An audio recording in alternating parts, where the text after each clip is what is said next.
Hello mga guys, ito pala yung adventure namin papuntang Boracay. Nakarating na kami dito sa nasa Katiklan Airport na pala kami. Kasama ko nga pala yung mga friends ko dito sa biyahe namin na to. Ayan, medyo mainit na ang panahon dito pagdating namin kasi nasa alas 7:30 na ng umaga. Naglalakad na kami papunta sa labas ng airport. Naghanap na kami na aming masasakyan. Nandito na po pala kami sa labas ng airport. Nakasakay na kami ng tricycle. Tricycle lang yung sinakyan namin mga guys para medyo makatipid kami sa pamasahe. Papunta na kami sa Katiklan Port, patawid ng Boracay. Maganda naman sakyan yung tricycle nila dito. Komportable ka kasi hindi punuan yung tricycle dito. Minimum nila dito 2-3 lang na pasahero. Ang tricycle dito may booth sila dun sa may Katiklan Airport. Doon ka na magbabayad bago ka sumakay ng tricycle nila. Ito na mga guys, nakasakay na kami ng bangka papuntang Boracay. Malapit lang naman ang biyahe dito mga guys, wala pang 10 minutes. Bangka yung sasakyan mo pa tawid ng Boracay. Marami rin ang laman ng bangka mga guys, siguro mga nasa 50 rin kayo katao. Patawid doon sa Boracay Isla kung saan na pupuntahan natin yung pinakamagandang resort na sinasabi nila. First time ko rin pala makarating dito mga guys, kaya siyempre excited tayo. Inaabangan natin kung gaano kaganda yung ating madadatnan na lugar. Ganyan yung itsura ng bangka guys na sinasakyan natin. At dito na nga mga guys, tanaw ko na yung paligid ng isla na pupuntahan natin, na napakagandang buhangin na natatanaw natin, maputi. Sa wakas nakarating rin tayo dito. Malapit na tayong dumaong pala mga guys. Ito, nakahinto na, naghintay lang tayo baba yung hagdan. Hello mga guys, sa wakas nakarating na tayo dito sa sinasabi nilang Boracay. Dito na tayo ngayon.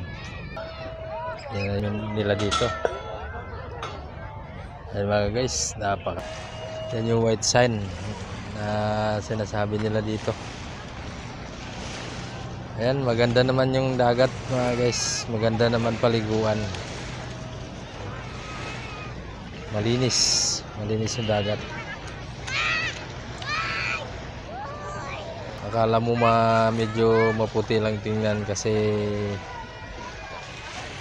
white sand nga siya, kaya yung tubig sa medyo mababaw medyo maputi rin. Ayun nga, sa banda ron maraming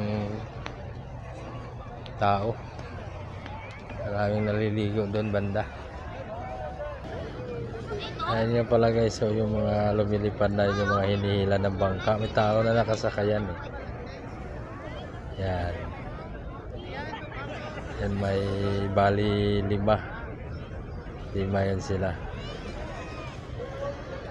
Hihila yan sila ng bangka para lumipad hanggang dyan sa dulo. At ayan, namasyal lang pala tayo dito nung gabi. Pagkatapos natin magpahinga kanina, namasyal tayo dito at nakita natin tong parasyudan nila ni kuya at saka ni ate. Ang galing, shout out po sa inyo, ang galing nyo talaga. At saka sa mga bata pala dyan, huwag nyong gayahin to para lang to sa kanila ni kuya at ni ate na mga profesional. Sila lang may kakayanan na gumawa nito. Ayan, at pagkatapos pala dyan, nagpahinga na muna kami para sa adventure namin kinabukasan. Katatapos lang kumain, kaya relax muna bago maligo. Ito yung mga pinagamitan namin, pinagsamantalahan. Wala tayong pantahan. So, may Buddha kami kasama. Dumiritso na nga pala kami dito sa dagat mga guys. 3 lang muna kami nauna dito. Susunod na lang daw yung iba. Hi! Welcome, mangroves! Hi! At ayan na nga, pagkatapos na maligo kanina, dumiritso na kami dito sa island hopping namin. Una nga palang pinunta namin dito, itong mangroves area na sinasabi nila. At ayan na nga pala, sobrang dami namin, siksikan kami dito. Sobrang napakaganda naman yung lugar. Maganda siyang pagmasdan kasi marami siyang mga puno. Ngayon mga guys, hintay lang kami dito kasi pila kami dito sa sobrang dami namin. Meron ding nauna na ibang grupo, nagyuyuman drone sila kaya medyo matagal-tagal kami naghintay.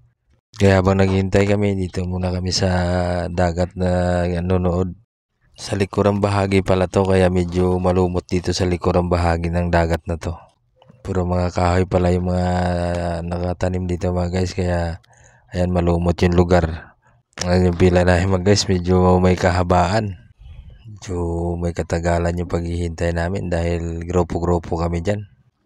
Bawat grupo nagpipicture-picture. Pagkatapos mag-picture, mag-human drone pa sila. Pagkatapos naglaro pala dito yung mga kasama ko. Ginaya nila yung ating sikat na artista na ganyan ang ginawa. Pila na nga pala dito yung tatlo kong kasamaan. Sila rin daw. Ginaya rin nila. Ayan. Okay naman ang nangyari. Okay idol, ang galing nyo. Ito yung pangatlo. Mukhang hindi yata napaganda. Pag napasama yata yung bagsak ng kasama ko, nilapitan siya ng bata. Hanggang dito na lang muna.